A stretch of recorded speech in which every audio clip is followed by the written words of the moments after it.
Welcome, guys, to How the Frack We Got Here, a show that takes the news and events of the week to try to make sense out of it all. I'm your host, the most Will Buchanan, and on this show, we simply are all about the facts. There are plenty of news stations out there that simply want to do anything short but inform you. Here at How the Frack We Got Here, that's all we believe in. We go up to the left, we go up to the right, we go up to the middle of independence. We go after all sides because there's more than one side of a story to everything. And you need to know it all in order to actually formulate your own opinion. And that's what we try to do here at How the Frack We Got Here. Thanks for listening, and hold on. It's going to be fun. All right, guys. Today's date, November 24th, 2021, and this is How the Frack We Got Here. I'm your host, the most Will Buchanan. On How the Frack We Got Here, we do take the events of the week and try to make sense out of it all. Before we do get started, guys, we try to be family friendly most of the time, which means we do watch our language. Sometimes words do fly, and also at the same time, guys, there may be things that might be shown that may be too intense for young viewers. So viewer discretion is advised. Aside from that, welcome. So, I would be remiss if we didn't go ahead and start off with something that I think is going to make us all breathe a little bit easier this evening.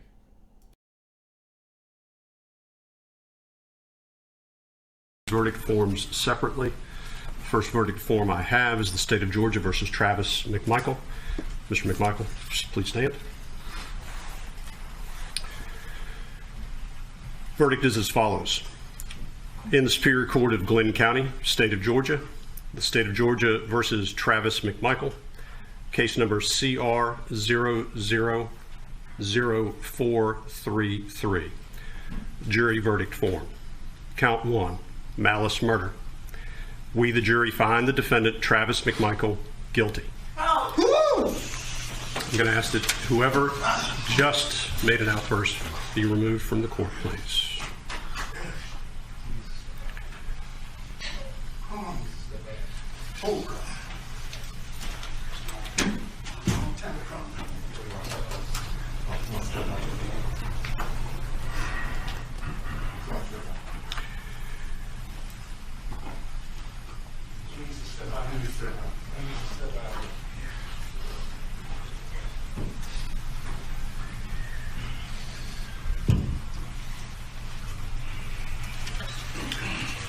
As this court has indicated, I ask that there be no outbursts in the court, and I expect as much from the gallery. Please respect the court's desire for this as we move forward. If you feel like you need to make a comment or otherwise demonstrate with respect to the verdict, I do ask that you step out of the courtroom now. Count 2, felony murder. We, the jury, find the defendant, Travis Mcmichael, guilty. Count 3, felony murder. We, the jury, find the defendant, Travis Mcmichael, guilty. Count 4, felony murder. We, the jury, find the defendant, Travis McMichael, guilty. Count 5, felony murder. We, the jury, find the defendant, Travis McMichael, guilty. Count 6, aggravated assault. We, the jury, find the defendant, Travis McMichael, guilty. Count 7, aggravated assault. We, the jury, find the defendant, Travis McMichael, guilty. Count 8, false imprisonment. We, the jury, find the defendant, Travis McMichael, guilty. Count 9, criminal attempt to commit a felony. We, the jury, find the defendant, Travis McMichael, guilty. Dated this 24th day of November, 2021, signed by the foreperson. Have a seat. As to Gregory McMichael. In the Superior Court of Glenn County, the State of Georgia versus Greg McMichael, case number CR 200433. Jury verdict form. Count 1, malice murder. We, the jury, find the defendant, Greg McMichael, not guilty. Count 2, felony murder. We, the jury, find the defendant, Greg McMichael, guilty. Count 3, felony murder. We, the jury, find the defendant, Greg McMichael, guilty. Count 4, felony murder. We, the jury, find the defendant, Greg McMichael, guilty. Count 5, felony murder. We, the jury, find the defendant, Greg McMichael, guilty. Count 6, aggravated assault. We, the jury, find the defendant, Greg McMichael, guilty. Count 7, aggravated assault. We, the jury, find the defendant Greg Mcmichael guilty. Count 8, false imprisonment. We, the jury, find the defendant Greg Mcmichael guilty. Count 9, criminal attempt to commit a felony. We, the jury, find the defendant Greg Mcmichael guilty. This 24th day of November, 2021, signed by the foreperson. As to William R. Bryan. In the Superior Court of Glenn County, State of Georgia versus William R. Bryan, case number CR 2000433, jury verdict form. Count 1, malice murder. We, the jury, find the defendant William R. Bryan not guilty. Count 2, felony murder. We, the jury, find the defendant William R. Bryan not guilty. Count 3, felony murder. We, the jury, find the defendant William R. Bryan guilty. Count 4, felony murder. We, the jury, find the defendant William R. Bryan guilty. Count 5, felony murder. We, the jury, find the defendant William R. Bryan guilty. Count 6, aggravated assault. We, the jury, find the defendant William R. Bryan not guilty. Count 7, aggravated assault. We, the jury, find the defendant William R. Bryan guilty. Count 8, false imprisonment. We, the jury, find the defendant William R. Bryan guilty. Count 9, criminal attempt to commit a felony. We, the jury, find the defendant William R. Bryan guilty. Signed this 24th day of November by the foreperson.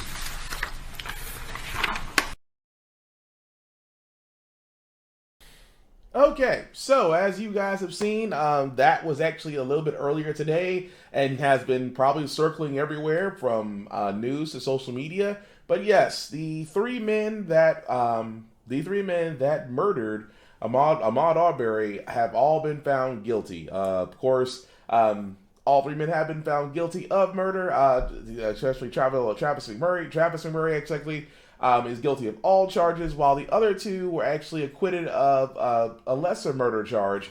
But in the end of it all, sentencing still can occur to where all men will probably more than likely seek the maximum of, well, the courts will seek the maximum of life in prison without the possibility of parole. Now, I know for a lot of you guys, when y'all first heard that guy in the background, the one that as soon as he said not guilty, woo!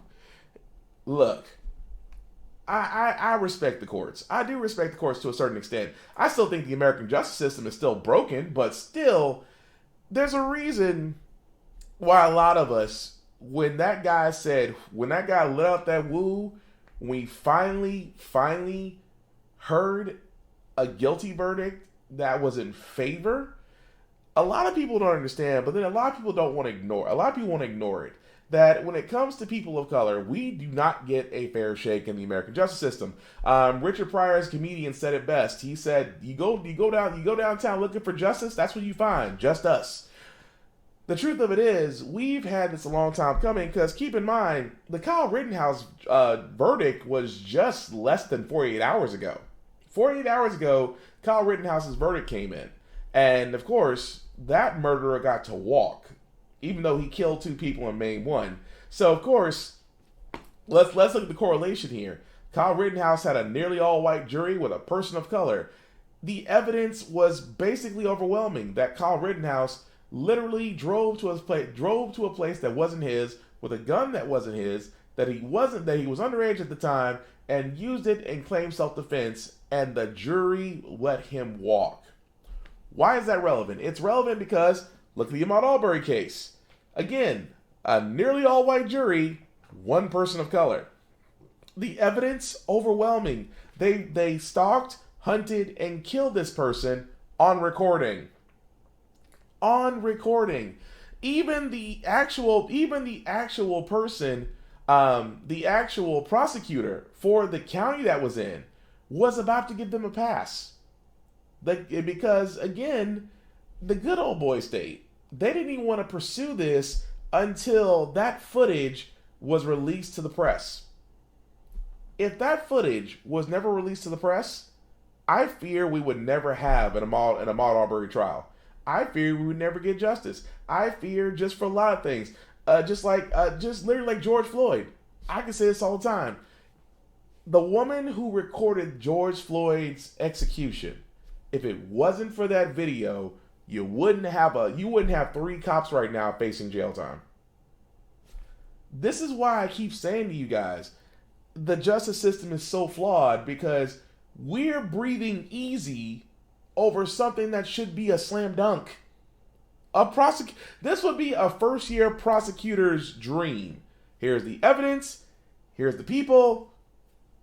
All you should be saying right now is either life in prison or gas chamber. One of the two. It should be overwhelmingly simple. But the simple fact of the matter is, guys, for a lot of us, we watched that whole trial with bated breath. We watched them try to drag Ahmaud Arbery through the mud. We sat there and watched them try to character assassinate a man who wasn't there to defend himself the whole entire time. And then you have the defense for these white men claiming mistrial because of black pastors sitting with the family as if they can influence the jury. Even though the jury, for the life of me, was still 99% white. So again, for a lot of us guys, for who felt this way, we all sat there and watched because there was, in our minds, and you can argue, you can agree or disagree, it's up to you, but in our minds, guys, there was that little bit of doubt that jury could have sat there and said, not guilty to all 3 men. There was that little bit, no matter how we saw this, that even though all the evidence was there was that little bit of doubt that the jury could come back and give not guilty verdicts.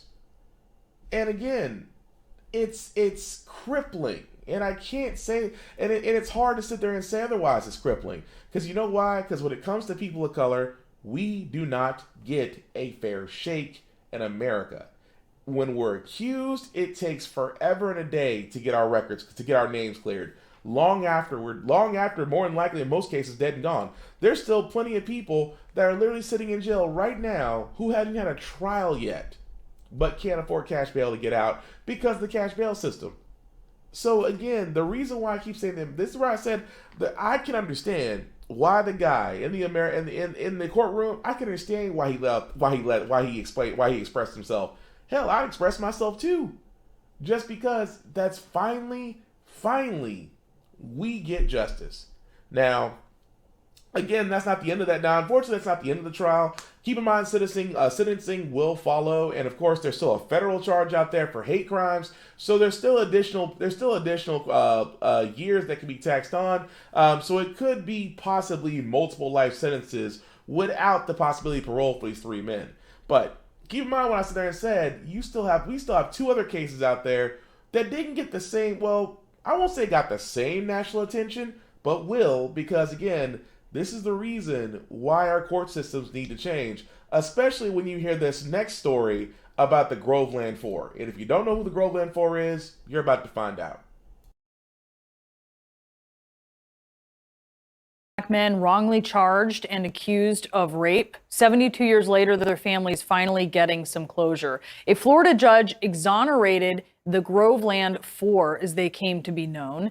They were, as we said, wrongly accused of raping a 17-year-old white girl back in 1949. The case is considered one of the greatest miscarriages of justice in Jim Crow-era Florida. A jury convicted the men without evidence of a crime, and more than 70 years later, the state sought justice once they realized that there was some new evidence, and after a posthumous pardon from Governor Ron DeSantis. None of the men are still alive today, but their families were in court as the Groveland 4 were officially cleared by the court, and their emotion was raw.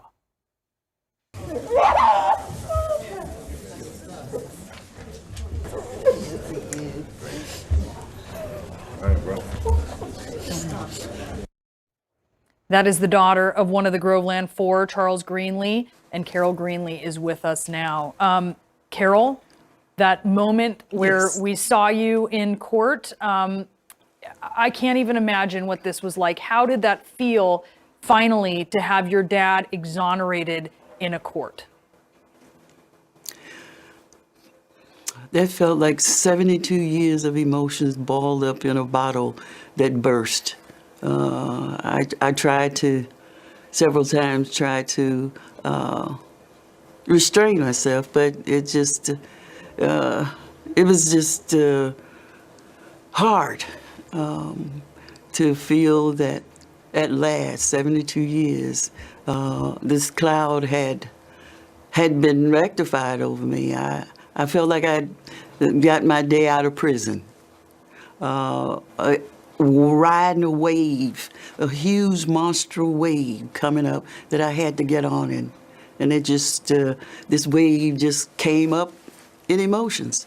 I can't give you the right words to say how deep and how pleased I was just to hear the judge to say innocent. Waited 72 years to hear that word attached to my father's name. How, It was just... Your father wasn't, and you had a special relationship with him, Carol. You were 11 when he was paroled. How did it feel not having him there to hear this news himself? It felt like he was there. He felt like I felt that I saw him in my spirit. I saw him smile. In that smile of his that says, "Okay, yeah, it's over now. It's ended."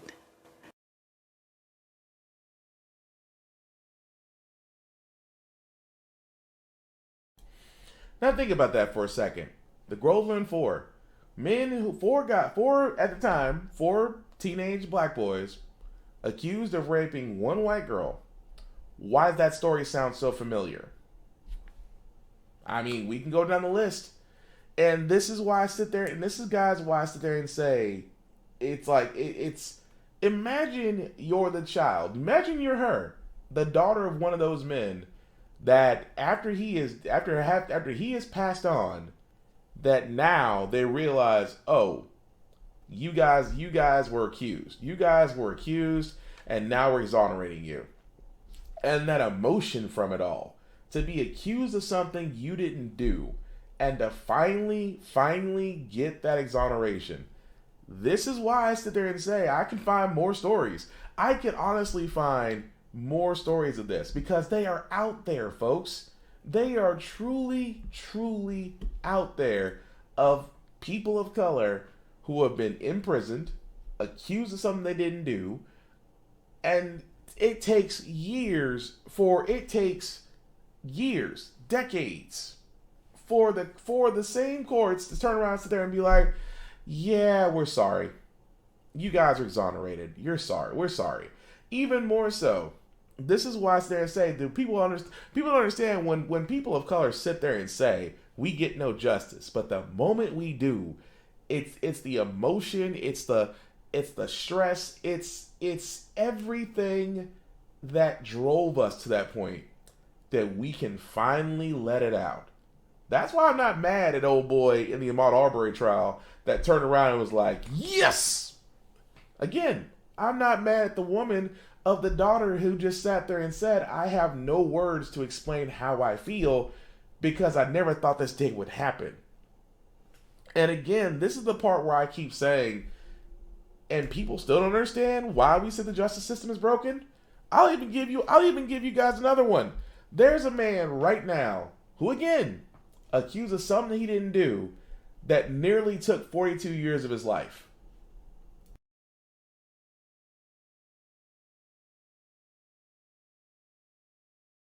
I didn't think this day was going to come. I mean, not before I got this legal team, I didn't. What I was thinking in prison today, before this happened, I was actually watching a soap opera. And it thing went across news break or whatever they call them, and I just couldn't believe what I was hearing. Thank you for reviewing all the no evidence that was against me to begin with. I really appreciate him taking his time to listen and understand what really happened in 1978 and how, I was an easy mark. and the police took advantage of it. They went to work. They listened, and it took them no time to see that there was no evidence that said I had anything to do with this crime before, during, or after.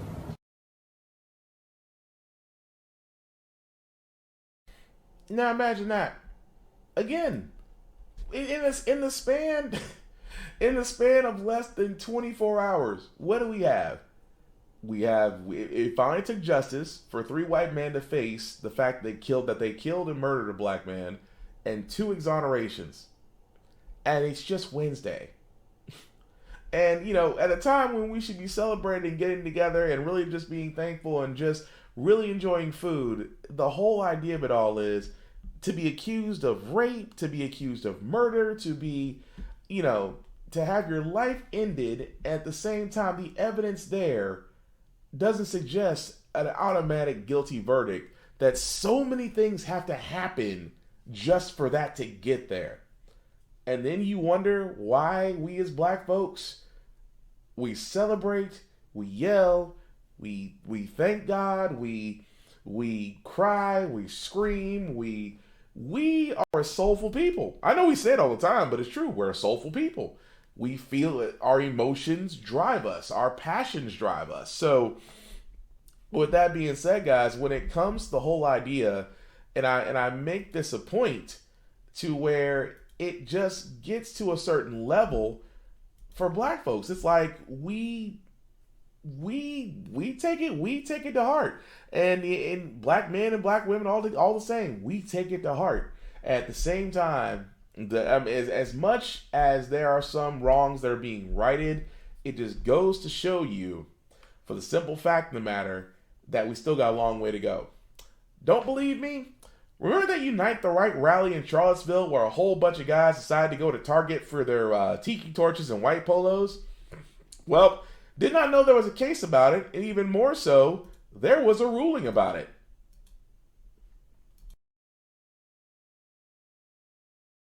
Charlottesville and the civil trial we've been following, the trial after that deadly Unite the Right rally in Charlottesville in 2017.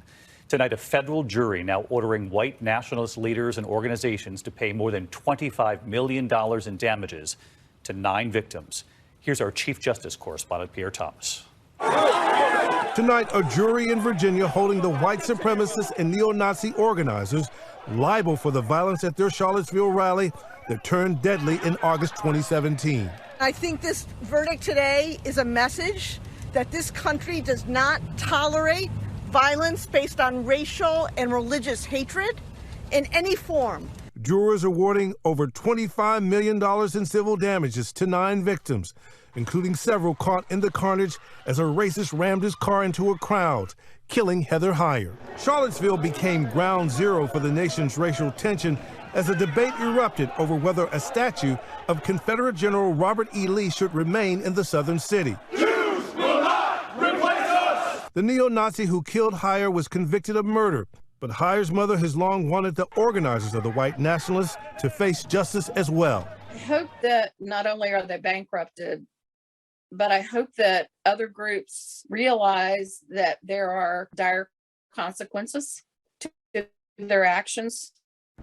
David, the jury deadlocked on federal conspiracy charges, but did find a conspiracy charge under a Virginia state law that allows for civil damages for racial or religiously motivated harassment and violence. David? So, yeah, there you have it. Yes, the Proud Boys, before the Boogaloo Boys, but the Proud Boys, which, again, should have yet to be called a white supremacist terrorist network, much like the Aryan Brotherhood, much like the KKK, were found liable. $25 million actually paid out to 9 victims, but could not get them on terrorist charges because the jury was deadlocked. I'm really having a hard time trying to figure that one out because, when you sit there and say Jews will not replace us, you're pretty much saying it's a hate crime. That's all I'm saying. But again, this is why I keep saying, guys, that the American justice system needs a major overhaul. Because if white supremacists and terrorists can still get away with stuff, but if we have to literally overhaul this to get justice for people of color, Says a lot, doesn't it? That's all I'm saying. But moving right along, guys, you probably are wondering, if you've been at the gas station lately and probably wondering what's going on. Well, President Joe Biden has done something that hasn't been done since Bush 2.0. He's actually going to be releasing from the Strategic Oil Reserve.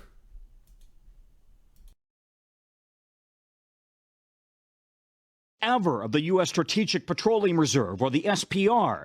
The president tapping 50 million barrels, hoping to drive down prices at the pump. It will take time, but before long, you should see the price of gas drop where you fill up your tank. But 50 million barrels is roughly the equivalent of what Americans go through every 2.5 days. The SPR is normally reserved for emergencies like wars or hurricanes that disrupt the national supply. This is the first major release for a non-emergency. The United States coordinating a global response to rising fuel prices, partnering with India, Japan, South Korea, the United Kingdom, and China to also release more oil, hoping to force OPEC to pump more to meet demand. Critics are going to charge the president with making more of a political than an economic move because a move of this size is unlikely to help oil and gas prices in the long term. Unleaded is now averaging $3.40 a gallon. A year ago, it was $2.10 during the economic slowdown. If you're driving from here in Tampa to Atlanta, that's 456 miles. The typical car averages 25 miles to the gallon. So a year ago, you would have paid $38 in gas. Today, $62. They are really high, and what can we do, Hang in there. The president accuses the oil and gas industry of price gouging Americans, just as 48 million are driving over Thanksgiving. Meanwhile, across the country today, mostly clear skies and packed airports. The TSA screening more than 2 million people each day since Friday, the highest since the pandemic began. Sunday will bring the most passengers yet. And today, the TSA chief tells NBC News 93% of screening officers are now vaccinated. Those who aren't will not face immediate termination. No, we aren't going to pull any unvaccinated people off the line. And I expect to have no impact whatsoever for Thanksgiving travel or through December for the travel periods there. So, yeah. So again, if you're traveling, also I meant to say this, if you are traveling during the Thanksgiving holiday, guys, please be safe. And also, if you're going on airports, please wear masks, be nice to the stewardess, and yes, more than likely, you will be holding just because pilots need a break sometimes. All I'm saying. But anyway, because the reason why I wanted to go back to that was basically because of the oil company. Because a lot of people think, and I do mean a lot of people, I hate to say this, a lot of people think that the president actually controls gas prices. He doesn't. You know who does control the gas prices? Exxon, BP, Shell, corporate areas, I should say. The ones that actually send gas, because, again, you have a lot of these other ones. Oh, Love is another one, too, because they're the ones that actually pump gas from the refineries straight to their corporate and franchise locations. And OPEC is the overseas company, the ones that are in Saudi Arabia and Africa where the actual large deposits of oil are at. Yeah, those people. They control the prices. Because, again, it's just like how we're dealing with right now with supplies, with supply and demand. Of course, with the holdup of things coming through the port just because there's not enough dock workers, because, again, it goes back to the vaccine mandate, which, again, people just don't want to get vaccinated. It's one big house of cards. So, needless to say, guys, yes, for the moment, yes, the Strategic Oil Reserve, which for a lot of people don't know, was started, I think, back, I want to say since Eisenhower, if memory serves me right, but it's basically our oil reserve. So basically, every day we continually add to it, but because of gas prices are reaching back to pre-Bush levels of $4 and $5 a gallon, they're trying to release it to where it gets back under $2 a gallon, which is going to be not happening anytime soon. So, yes, it's going to hit a lot of people, especially the travel industry, just because the simple fact of the matter is that if you're a service like Uber or Lyft, or if you're or airlines, because again, fuel actually used part of oil as well, so make jet fuel and things of that nature. So yes, prices are going to be a little bit high. So a lot of people who usually use SUVs are probably going to be feeling the pinch. Those who are using Priuses right now, not so much. But will the prices come down? That depends on OPEC. But again, the bigger question about this is, guys, as more and more countries become modern, oil consumption is going to go up. My big question to everybody is, what's going to happen when the oil runs dry? Because at some point it's bound to be dried. I mean, just like in the U.S., a lot of the oil wells there have gone dry. So I can only imagine in Saudi Arabia, in Iraq, and there's other places where they actually have the world's largest deposit of fossil fuels. That's bound to run dry eventually. And then what's going to be our energy? What's going to be our energy solve problem? What's going to solve our energy problem, our fuel problem? Because a lot of our electricity, mostly generators, things of that nature, do run on fuel. And again, that does have to be a question, considering the fact we're supposed to be more environmentally friendly and things of that nature. But again, I'm just throwing it out there because people are complaining about $4 a gallon. That's the cost of doing business. So, moving right along, guys, I did want to cover this one as well, just because, again, I'm still worried that Biden may have passed his infrastructure plan. But finally, the House Democrats, because now they realize 2022 is not that far off in midterms, and Republicans are really licking their chops, they have finally passed the Build Better, whoever came up with this, by the way, the Build Back Better plan. Try saying that 5 times fast. Was passed in the House and is now being moved to the Senate. Where again, I have said this before, for Democrats to come along, they all have to agree, but now we realize the Democratic Party in the Senate is being held up by 2 idiots.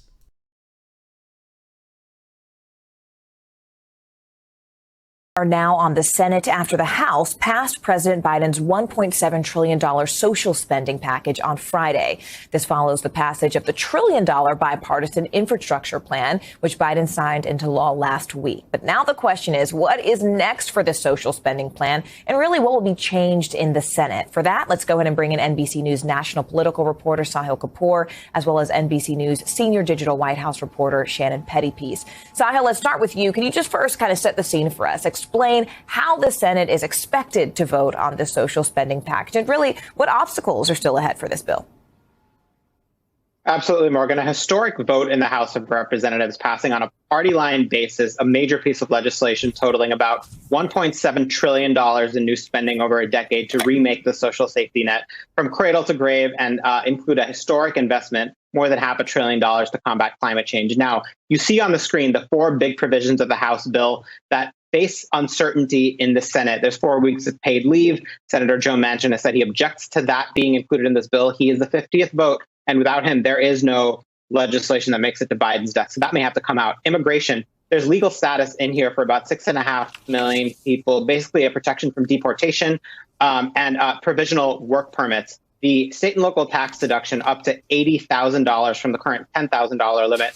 A number of Democrats in the Senate, ranging all the way from John Tester, the moderate from Montana, to Bernie Sanders, the progressive from Vermont, object to that. They say it would give too much in tax breaks to the wealthy. Those are the 3 provisions that are likely to be reduced or potentially removed. And then there's the issue of Medicare added benefits. Senator Bernie Sanders is still pushing to include dental and vision, in addition to hearing, which is already included in the House. Okay, so you're probably wondering after all of that, why does it apply to me? Well, for a lot of reasons, actually. Again, with the Build Back Better plan, and it still doesn't sound. You think they could have came up with a different title? I'm just saying. But again, paternity leave, paternity leave, 4 weeks paid leave. The U.S. is one of the very few countries, modern countries in the world, that does not have paid maternity leave.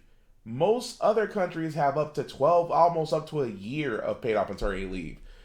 Initially in the plan, there was exactly 12 weeks of it. Then it became 8. Then it became 4 because 2 idiots, well, now in this case, 1 idiot, Manchin, believes that we should not have paid maternity leave. A multi-millionaire person who gets paid off the coal business out of his home state believes that you, as an American, should not get paid leave if you get pregnant or if your wife gets pregnant and needs to take care of your child. Says a lot, doesn't it? And then they also talked about the immigration status.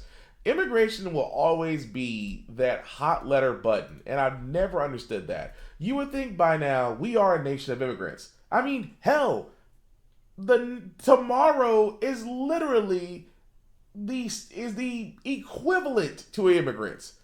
At least for Native Americans. Native Americans should be sitting there saying, "You are the immigrants." Well, you basically are.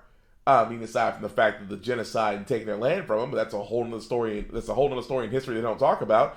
But again, we are a nation of immigrants. You think by now our immigration system would be smooth, and every time immigrants is brought up, you always have the other side. Oh, we gonna just let them come in and take all our resource things of that nature and take all our jobs. Well, what jobs was they doing that you didn't want to do, or you felt qualified to do? But have at it. And again, universal pre-K, also a great idea. Simply put, guys, because for universal pre-K, there are a lot of parents out there that want to work, but again, in a COVID pandemic environment, it'll be a little difficult to find someone to watch your kids because daycare rates are high. I'm talking you could, depending on your state, you could be paying anywhere from $200 to dang near almost $400 a week in childcare. After a month, that's like tuition for private school. A lot of parents cannot afford that. So, in a two-parent household, somebody has to stay behind and watch the kids, somebody goes to work, so that two-income household becomes a one-income household. Bills get tighter, things get leaner. So universal pre-K is essential to get a lot of people back to work. And again, Medicare, and this is the third one I'm going to cover, because the SALT tax, as far as state and local taxes, I don't think it needs to be raised to $80,000 because, again, a lot of people will find the loopholes, especially for those who have the means to hire people to find those loopholes to save their money. Will definitely do that. It doesn't need to be above $10,000. That's just my opinion. But Medicare, the fact that they're trying to get dental and hearing included with that, and I keep on saying this, as long as there are senior citizens that need Medicare, there'll always be voters. And if you mess with their Medicare, you mess with their votes. And trust me, nothing will get a senior citizen's attention faster than you taking away their health insurance, especially if they're dependent upon their medications or daily things like insulin for diabetics or kidney dialysis or things of that nature. And even under the Build Back America bill. Let's just call it the triple Bs. I am so tired of trying to say this thing without screwing it up. Triple B plan. Under Biden's plan, it would cap insulin prices at $35, which again would be great because insulin right now could be anywhere from $200 almost up to $1,000 a shot, which is why a lot of people on insulin are doing the very dangerous thing of rationing, and I can understand that because when you have to pay for life-saving medication that's entirely too high, the drug companies have way too much power. And at least in this bill, it would move forward and actually curtail that. But we will follow it as it goes along because I keep telling you guys, there are two idiots that are Democrats, Manchin and Sinema, which again, because the Democrats are doing this thing called budget reconciliation, it requires all 50 Democrats in the Senate to approve this. And unfortunately, without the votes of those two, it could go nowhere, which again, at this point, since one bill got passed, the Democrats absolutely need this bill to get passed. Why? Not only because of the fact of the matter is that they will lose the trust in Americans. Midterms are coming up, 2022. The House and the Senate will be up for grabs again. And do not think for one second that good old turtle Mitch McConnell, Moscow Mitch, is not chomping at the bit to be right back to being Senate Majority Leader. Because the Republicans only have one mission next year, to disrupt the House or disrupt the Senate. If they can get one of those two things, mission accomplished. Because trust and believe, Biden has other things he wants to do in his first term, but trust that they are trying to disrupt the Senate majority. They're trying to disrupt the Democratic majority, albeit it's small, they're trying to disrupt it. So again, the Democrats need this bill to go in yesterday in order to make sure that at least they have some shot in the midterms. That's all I'm saying. But other stories that we do have is a weird one because I never thought I'd cover this, but I never thought this would actually happen. Me and my girlfriend actually showed me this video, and again, I never thought in this day and age we would cover luxury stores getting looted, and apparently it's becoming a thing now. Hitting retailers right before the Holiday rush. The latest Saturday near San Francisco. 80 thieves running into a Nordstrom, stealing goods and smashing shelves. Probably saw 50 to 80 people in like ski masks, crowbars, like a bunch of weapons. They were looting the Nordstrom right here. Officers stopping one car, arresting a man and woman. A third suspect caught on foot. I thought maybe they were going to start beating cars. Like I had to start locking the front door, lock the back door. A day earlier in San Francisco, more than $1 million in merchandise was stolen after thieves broke into several stores. Caught in 4K. But critics say there's a lack of accountability with the system letting criminals back onto the street. That's causing this problem. One of the people arrested for Friday's break-ins was also arrested in March on a gun charge. We have to ensure there's consequences for this and that we won't tolerate this type of behavior. Walgreens is already closing several San Francisco stores after videos of brazen shoplifters went viral, including video appearing to show a man riding his bike out of a store with a bag full of stolen items. The Chicago area has also been hit hard. Just last week, 14 suspects ran into this Louis Vuitton store, grabbing $120,000 in purses and other items before fleeing in getaway cars. Once they entered the store, they pulled out the garbage bags from their coats and started filling them with merchandise. Police say the store security guard was on break.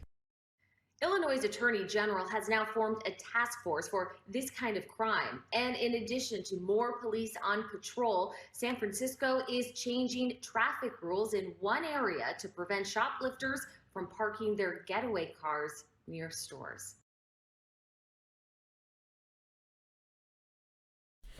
Okay, so as you never thought in 2021 that we would still sit there and worry about looting in these high fashion stores.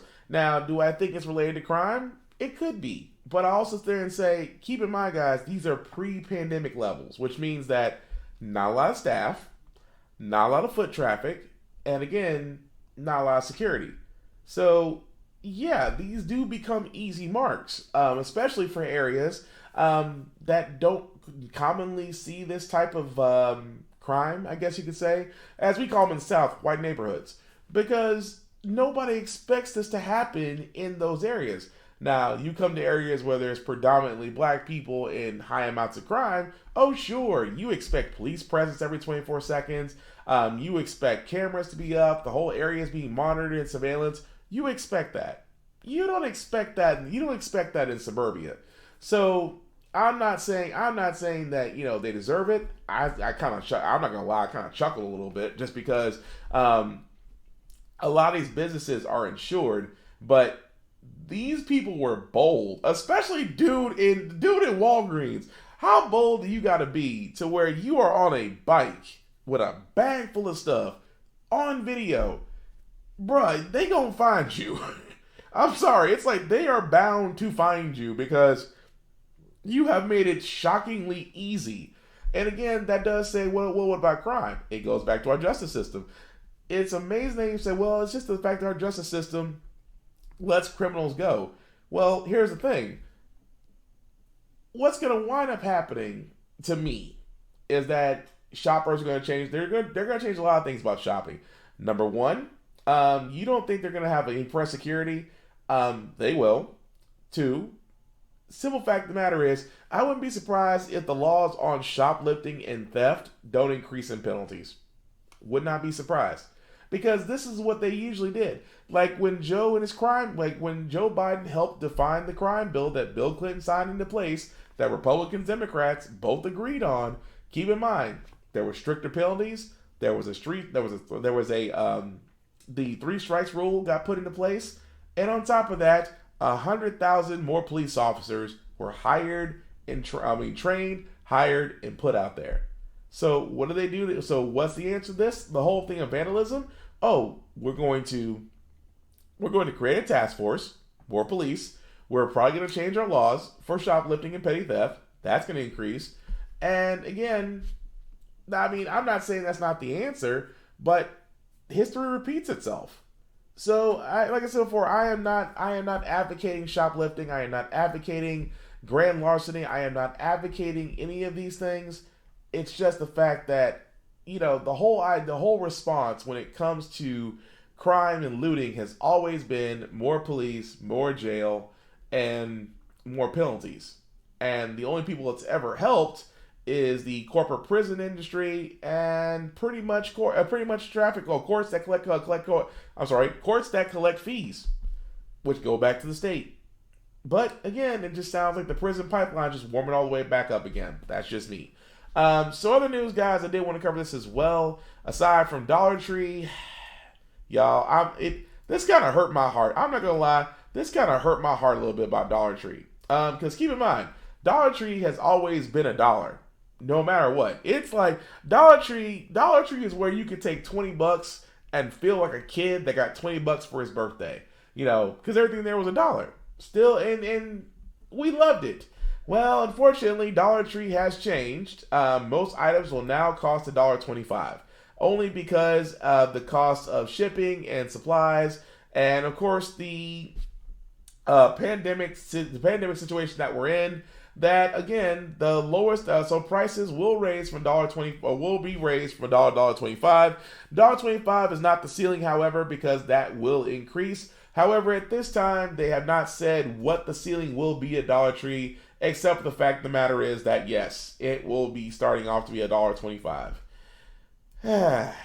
we had such great things. And finally, before we get to our Feel Good News segment, I did want to cover this as well, that Samsung has decided that Texas will be the home of its $17 billion chip factory. Keep in mind, as of right now, guys, that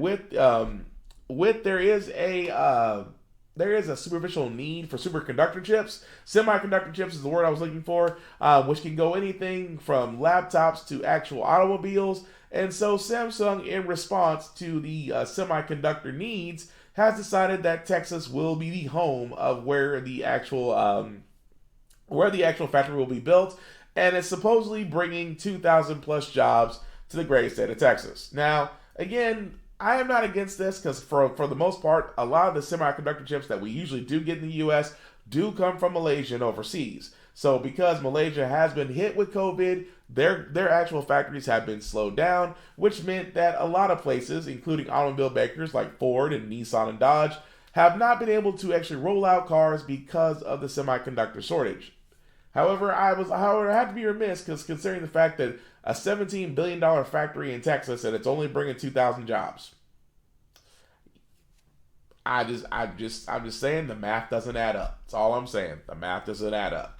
But anyway, with that being said, guys, we're going to move to our Feel Good segment because usually on How the Frack We Got Here, we usually cover a lot of things that are doom and gloom. Sometimes make you lose your faith in humanity, but hey, it's Wednesday. Tomorrow, it's Thanksgiving, but I hate the fact that Thanksgiving was really brought up on it's interesting for us to be a nation of immigrants that we're celebrating a holiday in which Native Americans welcomed immigrants, and at the same time, we don't really give it its due. But I know for a lot of us, it's a time to where we can get together, we can watch crappy football, because trust me, the Redskins and Cowboys will be playing. And at the same time, be thankful. Like, I'm thankful for all of you guys who are currently watching this, who have commented on this, who have let people know I'm live. I am thankful for every one of you, as I've been doing this for almost 3 years, give or take. But again, just want to throw that out there, that before we get to our Feel Good segment, that I'm honestly thankful for all of you guys for letting people know, because I've actually had some people walk up to me and be like, "Hey, I watch your podcast," and I'm like, "Cool," because I didn't know you were gonna. It's like, it throws me off that some people actually recognize that. So again, I'm thankful for everybody that does that likes it, that shares it, that lets people know I'm live. I just want to always, even on this particular Thanksgiving Eve, really thank you for that. So anyway, let's get on to the Feel Good News segment about, again, this group of special football players who, in my mind, this is kind of like a Disney's Remember the Titans, but what makes this football group, I should say team is the word I'm looking for, special, is because not only are they deaf, but they are undefeated going into their state title.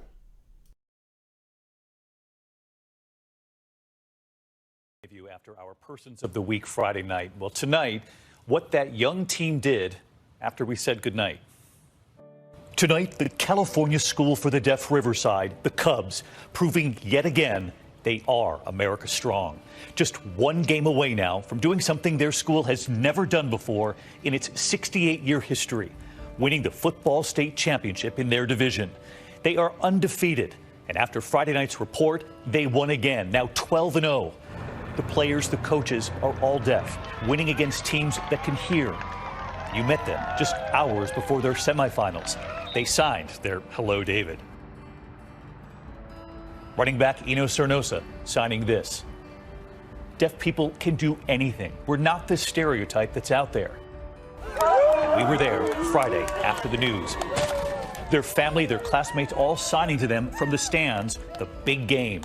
And the messages we saw, we believe in you, you got this. And at running back, Enos scoring a touchdown. Afterward, he told us, we do the best that we can, we won everything we can. We can do it regardless of being deaf. Deaf communities, this is for you guys. And Coach Keith Adams, who you met here too, we watched as he signed the plays on the field. After the game telling us, we just can't hear, but we're just like everyone else. We can play. Right here tonight, Coach Adams and his players at the championship luncheon sending this post-game message. Christian Jimenez signing, we can't explain. It's amazing. We feel so inspired. We feel so honored, but it's not finished yet. One more game. Now, I don't know about y'all. I thought that was, to me, that's amazing. I mean, I always say it best, guys. No matter, if you're deaf, if you're autistic, you're still normal. And the simple fact is, like, you can still do great things. And despite, like I said, not only are the players deaf, but the coaching squad and everybody else, and they're 12-0. And you saw the moves old boy was doing. I was like, that just tells you off the bat that, despite whatever they had, despite their adversities, they overcome it. And like I said, I kind of want to see if they did win the championship game, because again, I'm a football person, so give me a good game, I'm interested. But anyway, enough about me. That's gonna do it for this podcast, guys. I do thank you all for watching, for liking, for sharing, for letting people know I'm live. I certainly appreciate this on this Thanksgiving Eve, because I am so looking forward to turkey. Oh, turkey. I got beans, greens, potatoes, tomatoes, lamb, ham, raw, ball. I'm sorry. That song. You know what? I wanted to play it, but Shirley Caesar would have probably banned this, because you would think for somebody who's, you made it. You made it. I'm sorry. It's stuck in my head. I'm going to be singing that for the better part of the night. Anyway, before I get out of here, dude, let's do some shameless plugging. I got to talk to my buddy, Big BZA Dot, which you can find him, Avon Witherspoon, on Facebook, Big BZA Dot on socials. You can find his show, Smoking Trailer Sundays, every Sunday from 6:30 to 9 p.m., in which he goes over movies and video game trailers that he finds interesting, and therefore you might find interesting. Also, the REF podcast, like America's Funniest Home Videos, except by Dunbar World Star, only for the grown and intended, every Tuesday from 6:30 to 9 p.m. Definitely check him out on his video game channel, Making Plays, Avon Witherspoon on Facebook, and Big BZA Dot on all socials. Also, let me not forget my other brethren out there that allowed me to share on their page. Ari and Gee present Geek Salad, as you can see there. That's their YouTube page. They're also podcasting brethren that do cover all things pop culture and everything outside of it. Just two brothers along with everybody else giving their opinions on everything in life. Still funny guys, really knowledgeable. I've actually been on their show a couple of times, so definitely want to give them a shout out. And definitely check them out, Ari and Gee present Geek Salad, as you see on Facebook, as well as the same name on YouTube. And of course, for yours truly, guys, the link at the bottom, you copy and paste that in your browser, will take you to my link tree that has the Facebook and YouTube groups for all of my podcasts, How the Frack We Got Here, Get Bit, and of course the Ultimate podcast. My IG handle, BlackBox447. Definitely check that out and follow me there. Sometimes I post movie reviews, video game reviews, and inspirational stuff, and some fitness stuff. I do a couple push-ups. Trust me, this wasn't here 2 years ago. I'm proud of this. I don't flex much, but if I do this and I got this, I'm happy. I'm trying to humble brag, but it's not working out the way I want to. But anyway, I do a couple push-ups. Follow me there. That being said, guys, before I do get out of here, please, if you are traveling, be safe. Because some fools don't know how to drive. If you're flying, please be safe. Some fools don't know how to act on a plane. And hopefully, wherever you're getting to, may you enjoy it with your loved ones or your Friendsgiving or anybody that you consider family, because blood ain't always family. So hopefully you have a table that you can go. I said, actually, that's my Thanksgiving wish for everybody. May you be able to go to a table somewhere with good people, good food, good laughs, good drinks, and good memories. That's my Thanksgiving wish for you all. Also, with that being said, guys, if you haven't already, please be vaccinated.